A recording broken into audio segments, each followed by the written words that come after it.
매일 아침을 뉴스로 깨웁니다. YTN 라디오 김호성의 출발 새아침. 여러분 안녕하십니까? 출발 새아침 김호성입니다. 북핵 문제를 풀기 위한 한미 정상회담이 오늘 새벽에 끝났습니다. 문재인 대통령은 남북 정상회담 추진 계획을 설명했고요. 트럼프 대통령은 북한의 입장을 가능한 한 조속히 알려달라고 요청했습니다. 미국의 대북 제재 유지 속 대화 의지를 재확인했습니다. 제2차 북미 정상회담 이후에 양국 간 미묘한 입장차가 확인되고 있는 상황에서 문재인 대통령의 중재 역할이 더욱 커졌습니다. 어제 이 시간 출연했던 정동영 의원은 문 대통령이 한미 정상회담의 결과를 북한에 숨소리까지 전해야 한다고 강조한 바 있죠. 북한 김정은 위원장의 의지는 향후 개최될 것으로 보이는 4차 남북 정상회담에서 확인될 것으로 보입니다. 서두르지 않겠다는 미국과 매달리지 않겠다는 북한 사이에서 매치메이커 역할을 해야 하는 우리 역할이 중차대해졌습니다. 오늘 3부에서요. 한미 정상회담 결과 전문가로부터 자세히 들어보도록 하겠습니다. 4월 12일 금요일입니다. 잠시 후 출발하겠습니다.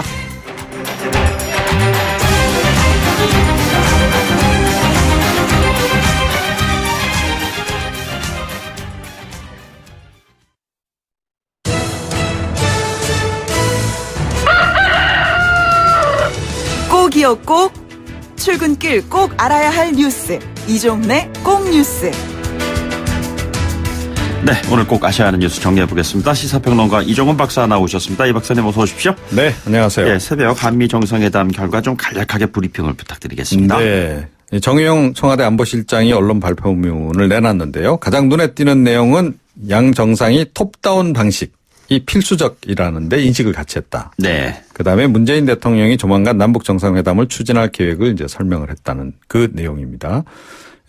여기에 대해서 트럼프 대통령은 남북 정상회담을 통해서 또는 남북 접촉을 통해서 파악한 북한의 입장을 가능한 조속히 알려달라라고 요청했다고 합니다. 예. 우리 쪽에서는 굿 이너프 딜 방안을 이제 주로 얘기를 했고 트럼프 대통령은 빅딜을 역시 강조를 했습니다. 기자들하고 이렇게 또 기자들에게 이렇게 얘기를 했습니다. 예, 뭐 다양한 스몰 딜이 이루어질 수 있지만 현 시점에서 우리는 빅딜에 관해 얘기하고 있다. 네네. 예. 그리고 이 개성공단 금광산 관광 재개 문제 관련 질문도 나왔는데요. 기자들이 했는데 여기에 대해서도 지금은 올바른 시기가 아니다. 네. 이거는 뭐 경제 제재 같은 것을 풀 의지가 없다는 것에 당분간 다른 표현 아닌가요? 그럼? 예. 예. 어떻게 보면 가이드라인을 친 겁니다. 그래서 네네. 우리 정부 또 문재인 대통령이 좀 기대했던 것 당분간은 좀 성사가 좀 어렵지 않을까 싶네요. 예. 알겠습니다. 관련된 내용은요, 저희가 3부에서 자세하게 한번 다뤄보도록 하겠습니다. 그리고 어제 열린 그 북한 최고인민회의를 보니까요, 네. 김정은 국무위원장 뭐 주석직 뭐 이런 얘기까지도 나왔는데 그렇게까지 가지는 않았습니다. 네, 그렇습니다. 이 추석단에 홀로 앉긴 했습니다. 네네. 그런데 이 국무위원장에 재추대하는 선으로 끝났습니다. 예. 하지만 주석급 국무위원장으로 위상은 더 강화된 것이다라고 통일 쪽에서는 이제 분석을 하고 있고요. 네네. 이번에 자력갱생을 거듭 강조하지 않았습니까?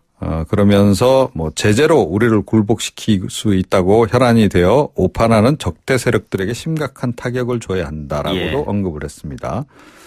핵 관련 언급은 그런데 없었어요.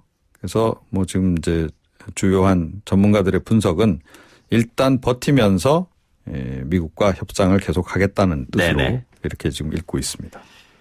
알겠습니다. 그리고 사실 오늘 아침 조간신문의 헤드라인은 한결같이 헌재 낙태죄 위헌 판결로 뭐 도배를 했더라고요. 네네. 예, 66년 만이다 이렇게 얘기가 나왔습니다. 예, 그렇습니다. 그러니까 형법 269조 1항 자기 낙태죄 그리고 270조 1항 동의 낙태죄 조항에 대한 헌법 소원 심판에서 헌법 불합치 결정을 내린 겁니다. 네네.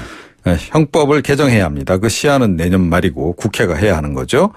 핵심 쟁점은 임신 주수별로 임신 기간에 따라 낙태 허용 범위를 어떻게 정할 것인지. 예. 그러니까 임신 기간이 길어질수록 이 낙태 관련 시술했을 때 위험도가 높아지는 거 아니겠습니까? 네네. 그리고 건강보험 적용 여부와 비용 산정 문제고요. 그런데 어제 헌재가 또 내놓은 상당히 또 관심을 끌만한 그런 또 결정이 있었는데요. 이 자사고하고 일반고를 동시 지원하는 것이 가능하냐 여부에 대해서도 이제 결정을 내렸는데요. 그동안은 할 수 없게 됐던 거였잖아요. 동시 지금은 지금 중복 지원을 허용하고 있습니다. 지금 하고 그런데 있는데. 지금 이제 사실은 교육부와 또 교육청들이 사고 폐지를 추진하면서 네네. 이걸 이제 금지하는 쪽으로 지금 이제 시행령을 이제 바꾸려고 하고 네네. 바꿨고 지금 그걸 지금 이제 그대로 집행하려고 하고 있는 상황인데 그 시행령 부분에 대해서 이제 그 헌재가 어제 판단을 내린 겁니다. 예. 자사고와 일반고를 동시에 선발하도록 하는 초중등 교육법 시행령 180조, 제80조 1항은 합헌이다. 그런데 학생들이 자사고와 일반고에 중복 지원하는 것을 금지한 초중등 교육법 시행령 81조 5항은 위헌이다라고 결정드렸습니다. 그래서 그러니까 앞으로 이중 지원은 할 수 있다는 건가요? 예, 그거 예. 계속 할 수 있는 아직까지는 그게 좀 이중 지원이 가능하도록 좀 유지가 되고 있는 그런 상황인데요. 네네. 그러니까 학부모나 학생들 입장에서는 그러니까 올해도 지난해와 동일한 아하. 방식으로 일단 진행한다 이렇게 알고 네네. 계시면 될 것 같습니다. 좀 더 이제 뭐 진행되는 걸 보긴 해야 되겠는데 일단 뭐 자사고 절반의 승리 또 이 자사고 폐지에는 약간 좀 제동이 걸린 거 아니냐라는 분석이 나오고 있습니다. 예. 그리고 이미선 헌법재판관 후보자 부부 주식 투자와 관련해서 추가 의혹이 불거졌다고요? 예. 어제 청와대는 불법성은 없었다라고 해명했고 또 이 후보자 남편 오모 변호사도 나섰죠. 자기가 다 했고 이 후보자는 거래 방법도 모른다라고 해명을 했습니다. 논란의 핵심은 그 직위를 활용해서 취득한 내부 정보를 주식 투자에 활용했느냐 여부예요. 네네. 어제 YTN 단독 보도로 나온 내용을 보게 되면 이 투자한 기업이 거래 정지를 당하기 직전에 대량 매도한 사실이 좀 확인이 됐습니다. 수상한 거래다. 네네. 이런 표현이 등장을 했는데 자유한국당하고 바른미래당은 금융위원회에 고발하겠다라고 지금 주장하고 있습니다. 이게 보면은 헌재 재판관이 고도의 도덕성을 요구하는 자리인데 이 같은 주식 투자 투기인지 모르겠습니다만 이 같은 것이 과연 합당한 지위를 가질 수 있는 역할을 이분이 하겠느냐 이런 거에 대한 문제제기가 많이 기본적인 이루어지고 있잖아요. 도덕성의 문제인 거죠. 네. 네네. 그리고 고 조양호 대한항공 회장 시신이 돌아왔다고요? 네. 마지막 비행이다. 이런 네네. 또 표현을 쓰던데요. 그러니까 오늘 대한항공을 통해서 새벽 4시 50분께 인천공항에 도착을 했습니다. 이 상주인 그 아들 조원태 대한항공 사장하고 딸 조현민 전 진에어 부사장이 함께 이제 돌아왔고요. 부인 이명희 여사하고 딸 조연아 전 대한항공 부사장은 이미 귀국해서 장례 준비 중이라 그럽니다. 폐질환으로 지난 8일 새벽에 사망한 내용은 이미 다 알고 계실 거고요. 오늘부터 5일장으로 회사장으로 치를 예정이라고 합니다. 여야 정치권이 이제 이른바 조문 정치를 좀 할 것 같은데 네네. 어떤 방식으로 할지 또 안 그래도 지금 이 여야 간에 약간 좀 이 문제로 논란이 있지 않습니까? 예. 야당 쪽에서 또 이게 정부 탓으로 또 돌리고 있기 때문에 어떻게 논란이 또 진행이 될지 지켜봐야 할 것 같습니다. 예, 이게 마지막 비행이 시신으로 돌아왔다 이런 표현들이 많이 좀 나오고 있는 것 같습니다. 5일장인가요? 네, 그렇습니다. 알겠습니다. 주말 잘 보내시기 바랍니다. 이종훈 시사평론가였습니다. 네.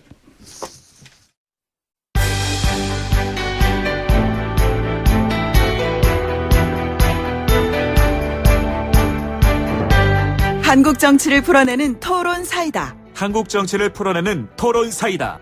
YTN FM 출발 새 아침. 여의도 중계석.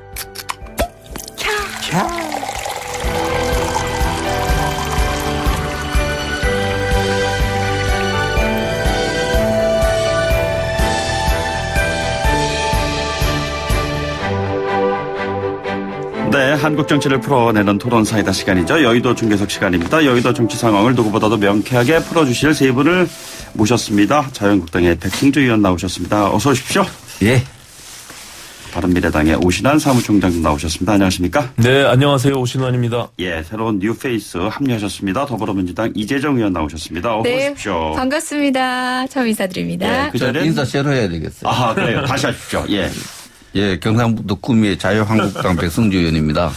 소속을 밝히시지 않으셨습니다. 원래 그렇게 하다가 왜 내만 했어요, 오늘. 예. 그 이재정 의원께서 앉으셨던 자리는요. 네. 박용진 의원께서 늘 자리를 지켜주셨어요. 일전 예. 3법 때문에 아주 화제의 중심이셨는데 본인에게 세 가지 법률안을 제정할 수 있는 권한이 주어진다면 어떤 거를 지금 하시겠습니까?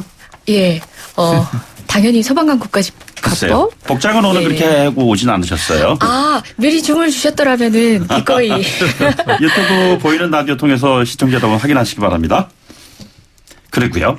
소방 관련된 법 관련해서 최근에 아주 굉장히 화제가 됐었는데 어떻게 특별히 그 관심을 가지시게 된 계기가 있으셨나요? 이 의원께서는? 예, 제 1호 법안이에요. 사실상 1호 법안 이제 시간을 다퉈서 내시는 분들도 되게 많았는데 저 같은 경우는 한 달 정도 여러 가지 네네. 법안들 제가 하고 싶었던 법안들을 놓고 어느 걸 1호로 해서 할까 고민을 하다가 가장 어려울 것 같은 프레임을 전환하는 방식의 소방관 국가직화를 예, 예. 1호 법안으로 하자 결정을 아하. 해서 사실상 저 혼자만의 노력이 아니라 저희 의원실 식구들 모두가 국민하고 공감대를 형성하기 위해서 많은 노력들을 했거든요. 네네. 예, 그렇게 준비하게 된 법입니다. 알겠습니다. 오늘 새벽에 한미 정상회담이 끝났는데 말이죠. 뭐 통일외교 안보에 해박한 지식을 늘 보여주고 계시는 백승주 의원님으로부터 정상회담 보신 소감 간단하게 좀 들어보도록 할까요? 어떻게 보셨는지요?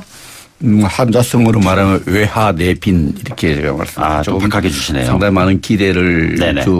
줬는데 내용은 좀 없었다. 이게 하노이 회담이 결렬됐을 때 그 결렬의 당사자였던 트럼프 대통령의 입장 변화가 전혀 없었어요. 예. 북한에 대한 제재 완화하는 시기 네네. 상조다.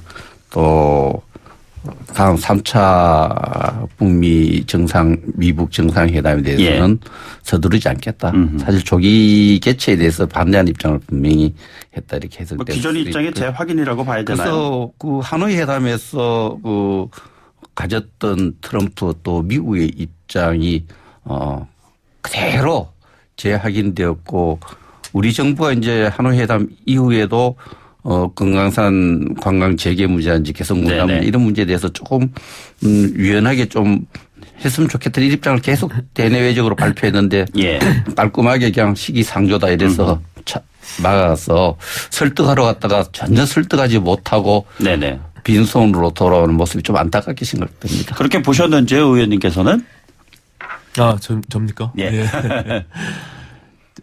사실은 이제 북미 간의 협상 과정 속에서 우리 대한민국이 어떤 역할을 해야 될지에 네네. 대한 고민이 좀 필요할 텐데요.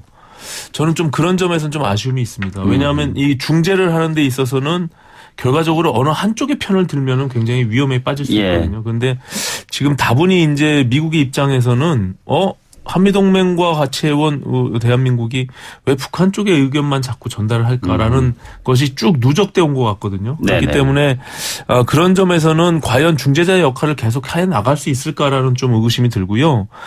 이번 한미 정상회담은 여전히 뭐 완전한 비핵화에 대한 재확인과 또 한미동맹에 대한 뭐 강조 이런 것들은 뭐 포괄적으로는 다 양쪽이 동의했다고 보는데 네네. 구체적인 사안에 대해서는 좀 다른 점이 분명히 있었던 것이죠. 왜냐하면 예.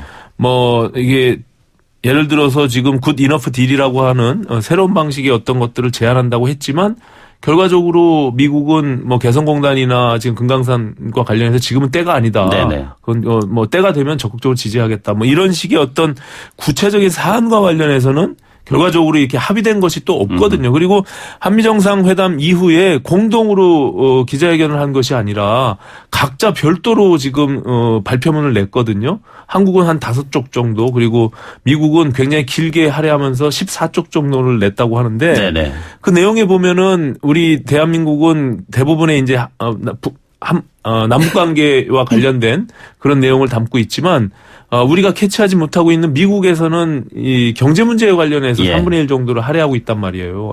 FTA 관련해서도 그렇고.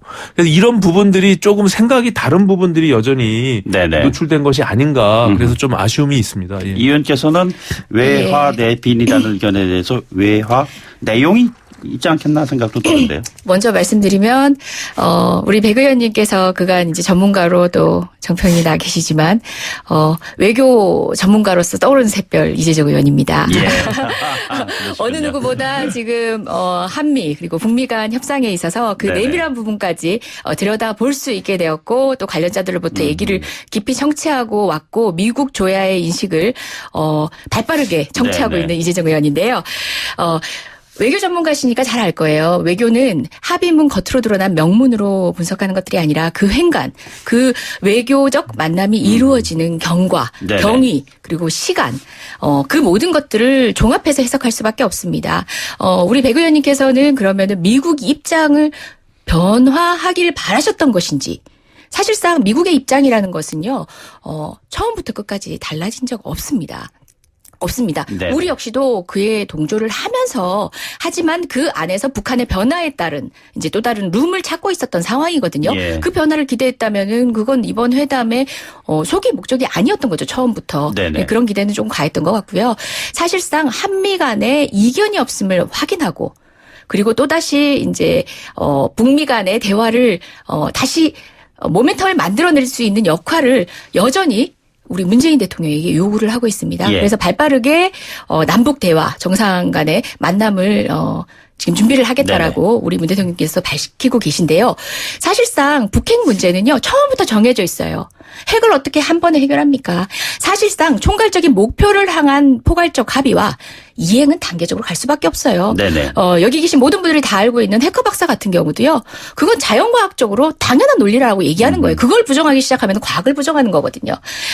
외교의 기본적인 상식과 핵에 대한 기본적인 과학적 논리로 접근을 한다면 처음부터 정해져 있는 답이고요. 시간이 필요할 따름이라고 생각하고요. 지금 굉장히 긍정적인 신호를 네네. 외교적인 그리고 정치적인 신호를 보낸 회담이라고 생각합니다. 백 의원님 추가 말씀하셔야 될 것 같아요. 외교적 상식이 부족한 제가 얘기를 좀 잘할 수 있겠어요. 제가 많이 가르쳐드릴게요. 그래서 자기 이야기만 하면 되는 거죠. 남의 이야기에 대해서 예. 토론 나와서. 그래서 이 부분에 대해서는 이제 분명히 우리가 미국을 갈 때 우리 정부의 목표가 있는 겁니다. 네네. 우리 정부의 목표는 하노이 회담의 어떤 미국의 입장을 좀 바꾸려고 갔고요. 예. 특히 제재 부분에 대해서 바꾸려고 갔다고 저는 판단하고 있고요. 트럼프도 우리 문 대통령을 만날 때 메시지를 전하고 싶은 게 있을 거예요. 예. 그래서 미국이 하노이에서 가졌던 입장이 왜 정당했는가 설명할 기회를 갖고 싶었던 거죠. 네네. 그런 부분에서 이제 공동 선언문이 나오고 공동 기자회견이 나와야 되는데 그런 부분에 대해서 없었죠. 그 각자 입장이 있었는데 네네. 15개의 질문 Q&A도 보면은 대부분 트럼프 대통령이 뭐 주최국이기도 하지만 대답을 했고 그래서 이 회담이 우리 국민적 관점에 봤을 때는 하노이 회담보다는 다르게 북한의 비핵화를 위해서 도움이 어느 정도 될 거냐의 문제에 대한 예. 어떤 구체적인 성과를 좀 기대했던 부분이 있죠. 네네. 그렇게 바쁜데 국내 정치 굉장히 바쁜데 이 와중에 이 엄청나게 오랫동안 정성을 들여 준비했던 임시정부 100주년 행사까지 예. 총리에게 넘기고 미국을 달려가서 뭘 성과를 얻어야 될 거 아니에요. 네네. 그래서 제가 기대와 욕심이 있었는지 좀 성과가 있기를 바랬는데 입장이 제 확인밖에 없었어요. 예, 예. 오히려 아마 남북 정상회담 추진에 대해서 사전에 좀 미국이 알려주는 그 정도의 어떤 성과 의미를 부여할 수 있는데 네네. 외교를 이제 보는 사람에 따라서 자기 기준에서 기준점이 있는 거거든요. 그래서 그런 평가에 대해서는 뭐 다양할 수 있어요. 네네. 이윤대로 또 당은 정당대로 했는데 제가 볼 때는 북핵 문제 해결에 대해서 조금 두 달 전보다 좀 진전된 이런 것을 못 만들어냈다는 예. 측면에서 이거 누구의 책임을 따지기 전에 아쉽게 생각하는 거죠. 네네. 빈손으로 돌아왔다. 이런 만족스럽지 평가를 못하다. 전문가들이 많이 할 것 같습니다. 이제 그런 부분들이 결국에는 누적되어 왔다라고 저는 보고 있거든요. 그러니까는 최초의 이제 문재인 대통령께서 운전자론이라는 예. 주장을 하셨잖아요. 이제 거기 이제 결과적으로 남북 관계에 있어서 이 북핵 문제는 대한민국이 주체적인 역할을 해야 된다라고 네네. 했지만 어느 순간에 이제 중재자 역할로 돌아왔단 말이에요. 그 과정 속에서 미국과의 한미동맹 신뢰관계에 대한 부분들이 명확치가 않았던 부분들이 분명히 있어요. 예. 그래서 그것들이 누적돼 오면서 결과적으로 이번에 7차 이제 한미 정상회담의 경우는 결과적으로 한미 동맹을 어떻게 재확인할 것인가에 대한 포커스가 좀 더 맞춰져 있었던 네네. 것 같아요. 그것을 이제 다시 회복하고자 하니까 이것이 더 어려움이 있는 것이거든요. 그렇기 때문에 미국은 이미 이제 북미 관계에서 북핵 문제에 있어서 정확하게 선을 긋고 있는 부분이 분명히 있습니다. 이제 그런 것들을 다시금 재조정해서 미세하게나마 움직이려고 하다 보니까 결과적으로 조급함을 보일 수밖에 없는 거예요. 여기 이제 협상이라는 측면에서 보면 이 조급함과 쫓긴다라는 것을 느껴지게 되면 협상은 굉장히 밀릴 수밖에 없거든요. 근데 저는 이제 문재인 대통령께서 굉장히 조급함을 가질 수밖에 없는 상황이 왔다. 그래서 이 자칫 잘못하면 더 위험한 상황으로 가기 때문에 오히려 평정심을 찾고 우리가 더 급하게 갈 필요는 없다. 차근차근 단계적으로 역할을 해 나가면서 그 석에서 우리 대한민국의 위치를 찾아가는 것이 중요하겠다 이렇게 생각합니다. 이슈가 바쁘시겠지만 그래도 두 분이 두 번씩 발언하시고 특히 두 분이 짧게 부탁드립니다. 같은 의견을 가지신 것 같으니까 제가 조금 더 기회를 가지면 하는데요. 사실상 2017년 전쟁 직전의 상황에 비하면 지금은 상상할 수 없는 상황입니다. 평화의 길에서 이탈하지 않도록 하는 것. 그것도 변화가 없는 것이 아니라 굉장한 변화를 추동하고 있는 것이라고 생각합니다. 저도 비건 대표도 직접 만나서 이야기도 해봤었고요. 지금 트럼프가 내비치고 있는 여러 가지 의견들은 외교적으로 던지고 싶은 메시지가 있고 국내적으로 견인해야 되는 메시지가 있습니다. 그 부분을 구분해가면서 우리 한미 정상회담의 성과를 평가하고 싶습니다. 이슈 좀 넘기겠습니다. 지금 문재인 대통령께서 이제 한미 정상회담 마치고 돌아오게 될 텐데요. 대통령을 소재로 한 가짜뉴스 파동이라고 할까요? 뭐 이런 것들이 지난 한 주 동안 있었습니다. 소재는 고성 산불이었고요. 대통령이 술을 마셔서 산불 진화 지시가 늦었다. 이런 가짜뉴스가 퍼진다라는 거에 대한 공방입니다. 자, 이거를 어떻게 보셨습니까? 백 의원님. 이게 뭐 대통령을 소재로 한 가짜뉴스뿐만 아니라 우리 한국당을 소재로 한 가짜뉴스, 뭐 많은 사람을 또 인기 연예인을 통한 가짜뉴스 이런 부분들은 우리 사회 굉장히 해악이 크죠. 이런 부분들은 저는 법적 조치를 취해서라도 가짜뉴스는 뭐 대통령에 대한 가짜뉴스뿐만 아니라 우리 사회 가짜뉴스는 근절시키는 노력이 사회적으로 필요하고요. 그러나 이 부분과 관련해서 이제 제가 뭐 방송하기 전에 강원도 대화제 막장 대처 총정리란 자료를 보니까 7시 17분경에 화제가 났는데 청와대 발표가 11시 16분경에 이제 공식적으로 진화에 대한 메시지가 나오죠. 그 사이에 이제 뭐 대통령 일정에 대한 문제에 대한 것이 이제 가짜 뉴스다. 그런데 저는 이 부분에 대해서 가짜 뉴스다 이렇게 하기 전에 청와대가 밝힐 수 있는 부분은 7시부터 대통령 그날에 일정들이 있으니까. 뭐 4시간 정도 되는 시간. 4시간 돼서 시간대로 밝혀서 해서 오히려 청와대가 이런 가짜뉴스를 극복하는 방법은 진실을 그대로 공유하면 되는데 그럼 대통령 프라이버시도 있고 대통령의 국가 뭐 보안상에 있던 일정들이 있을 수 있는데 이 부분에 대해서는 역으로 생각하면은 지켜져야 되면 지켜져야 되고 그러나 밝게 되면 밝혀서 이게 가짜뉴스다 이걸 밝혀주는 게 중요한 거죠. 그렇게 대처하는 게 안 좋나 이런 생각을 합니다. 야당 입장 좀 먼저 듣고요. 그다음에 좀 여당 입장. 제가 이런 가짜뉴스 왜 나오느냐. 전체적으로 우리가 이 공정방송, 공개 언론에 대한 여러 가지 불신, 신뢰가 없는 부분. 이것이 사실 이런 뉴스를 만드는 원인입니다. 저희들한테 참 아픈 지적이세요. 세월호 이후에 끊임없이 제기되고 있는 문제인 것 같습니다. 오 의원님 어떻게 생각하시는지요? 이 가짜뉴스의 폐해는 굉장히 크죠. 사실 저는 이제 그 의도가 굉장히 중요할 거라고 보는데요. 이것이 정말로 가짜뉴스를 확정적으로 유포하면서 그것을 여론을 호도하려고 하거나 의도가 정말 불순하다면 저는 그 굉장히 큰 문제라고 생각합니다. 그래서 그런 것에 대해서는 단호히 대처할 필요가 있다라고 생각하는데요.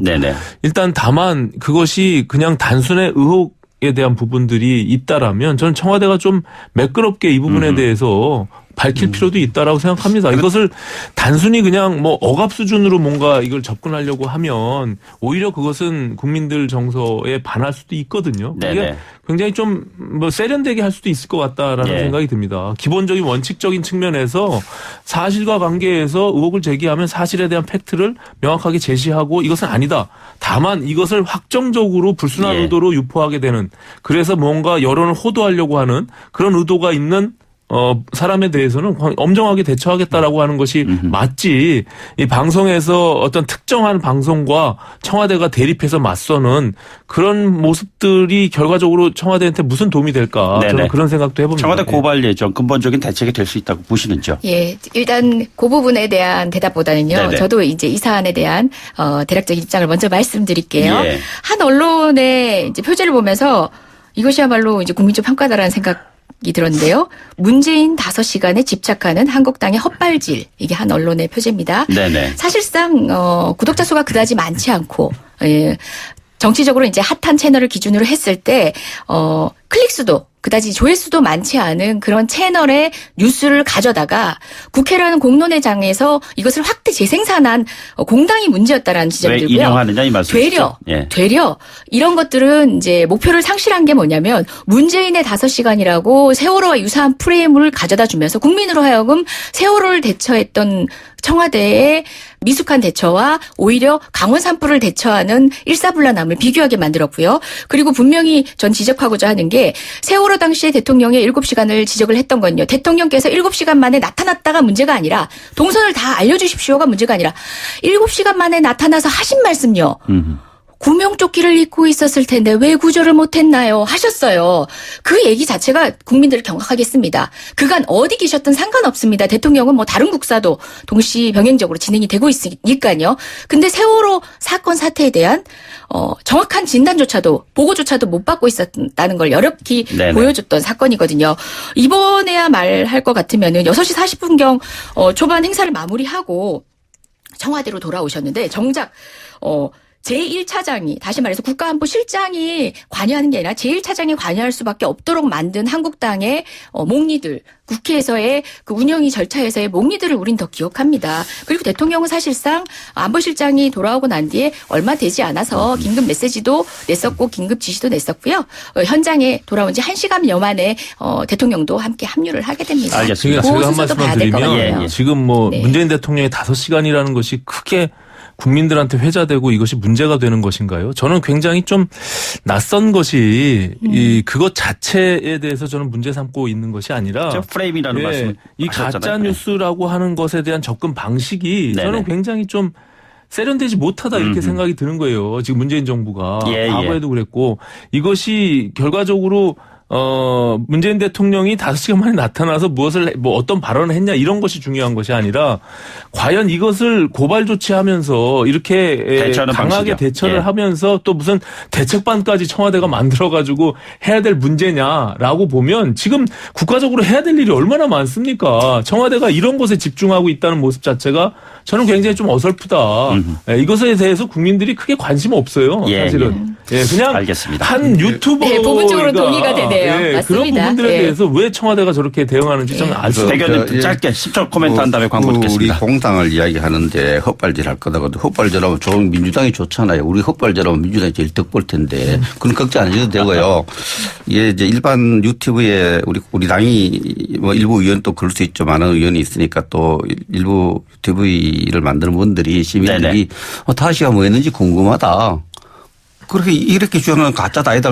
대통령 일정표를 내놓고 쭉 설명하면 될 일을 가짜 뉴스 고발 이렇게 해서 해결할 사안은 아니라 저는 알겠습니다. 생각합니다. 백승조, 오신환, 이재정 의원과 함께하고 있습니다. 1부 마무리하고요. 2부 곧바로 돌아오도록 하죠. 뉴스를 만들어내는 뉴스, 이슈를 끌고 가는 이슈. 아침을 여는 정통 아침 시사. YTN 라디오 김호성의 출발 새 아침.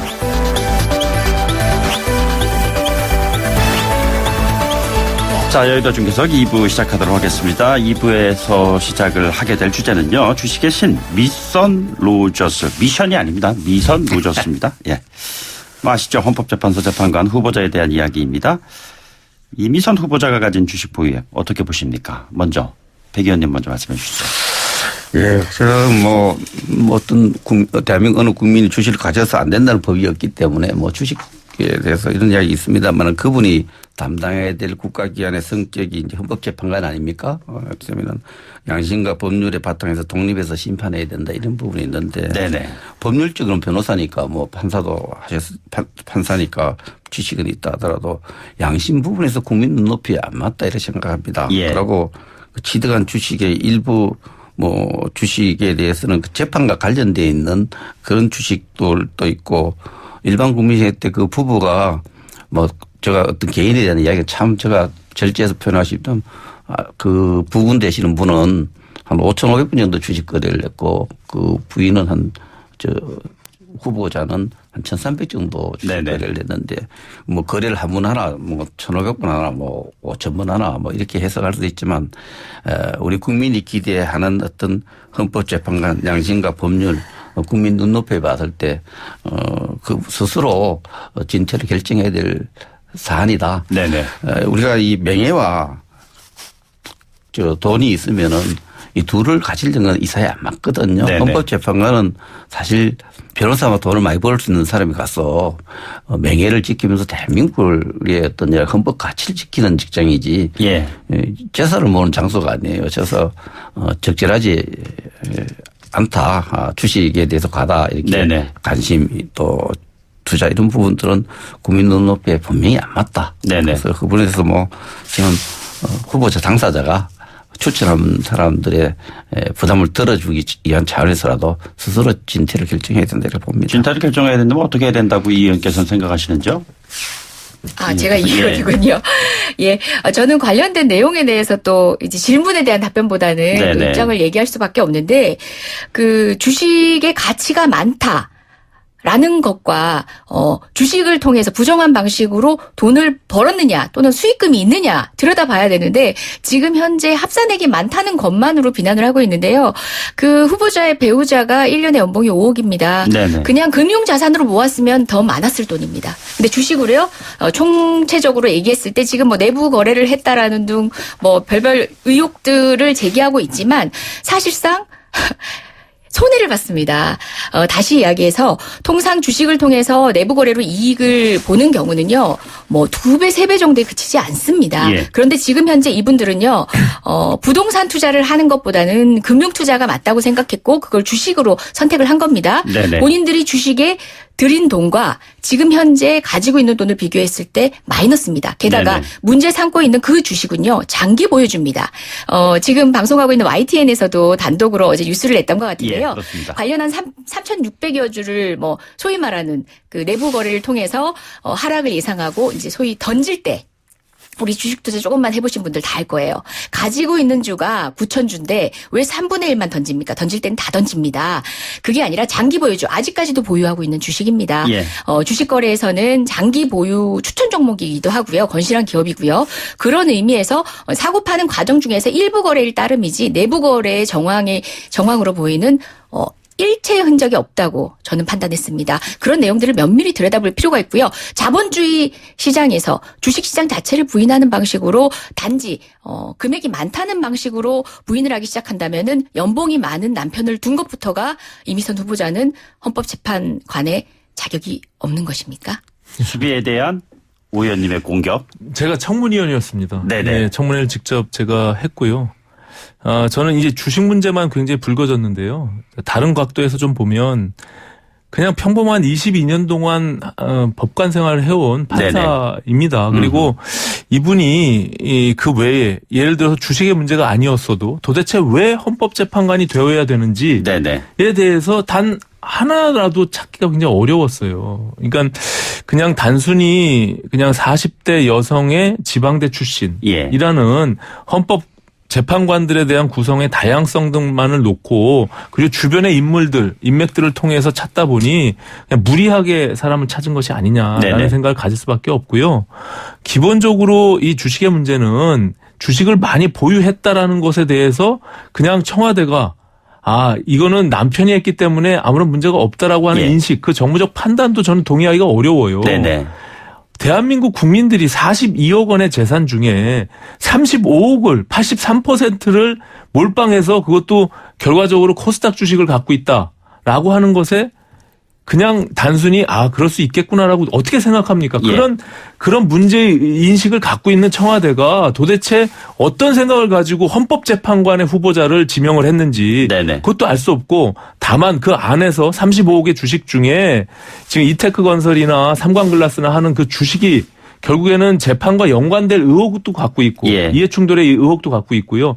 또 공시 전에 매도하거나 매수했던 이런 부분들을 보면 상당히 의혹을 갖고 있어요. 예. 2월 1일 날 작년 2월 1일 날 2,700억 원의 이테크 건설이 건설 수주하는 그 공시 직전에 34회에 걸쳐서 남편이 매수하게 되고요.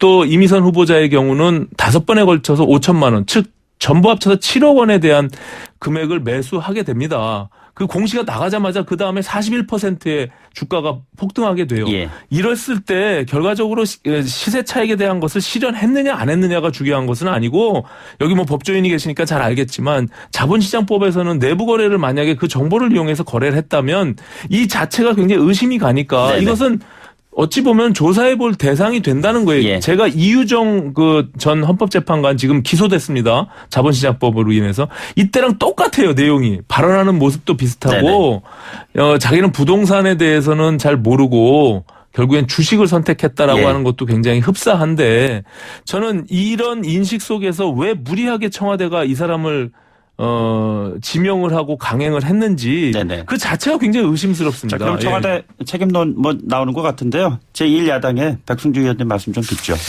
그렇습니다. 저는 저 정부 시스템상으로 주요 인사의 내정자의 그 사전에 검증을 해야 될 부서가 이제 민정수석실이죠. 네네. 민정수석실이 지금 국회가 해야 할 일에 굉장히 관심이 많아요. 뭐 공수처 신설이라든지 이런 거는 사실 국회의 기능입니다. 법무부의 기능이고 검증을 좀 더 철저히 해야 될 자기 직분을 다하지 못했고 그것이 결국은 이제 장관 후보자들의 2명이 낙마하고 또 이런 논란이 생겨서 헌법재판관 참 국민들 축제 속에 합의 속에서 선출돼야 되는 거 아니에요? 예. 이런 부분에 대해서 그 책임을 지는 문제가 필요하다 생각하고요. 특히 네네. 최근에 연합뉴스 잠시 언론을 이야기해서 그렇지만 그 대통령 앞에다가 인공기를 달아가지고 보직 해임한다고 이렇게 이야기가 나왔는데 그 사안에 대해 보직 자기 임무를 제대로 못해서 보직 해임하는 이런 사회 분위기 속에도 보면은 그 막강한 권한을 가진 사람이 자기 권한 또 책임을 다하지 못했을 예. 때는 책임을 지라는 야당의 요구는 너무나 정당한 알겠습니다. 거고 본인 또 이런 네. 요구에 대해서 귀 기울여야 된다고 생각합니다. 예, 오늘 뭐 시간이 지금 다 돼서요. 예, 저희 여당의 입장은 듣지 않고 지금 가버렸으면 이재정 어떨까요? 의원께서는요. 이거 다음번에 나오실 때 발언기를 예. 좀 드릴게요. 일단 오늘은요. 더불어민주당의 이재정 의원, 자유한국당의 백승주 의원, 바른미래당 오신환 의원 세 분으로부터 말씀 들어봤습니다. 다다음 주에 좀 기회가 되시면 많은 발언 기회 드리도록 하고요. 오늘은 여기서 마쳐야 될 것 같습니다. 세 분 고맙습니다. 네, 예, 감사합니다. 안녕하세요. 네, 2부문 닫고요. 8시 뉴스 듣고 3부문을 열도록 하겠습니다.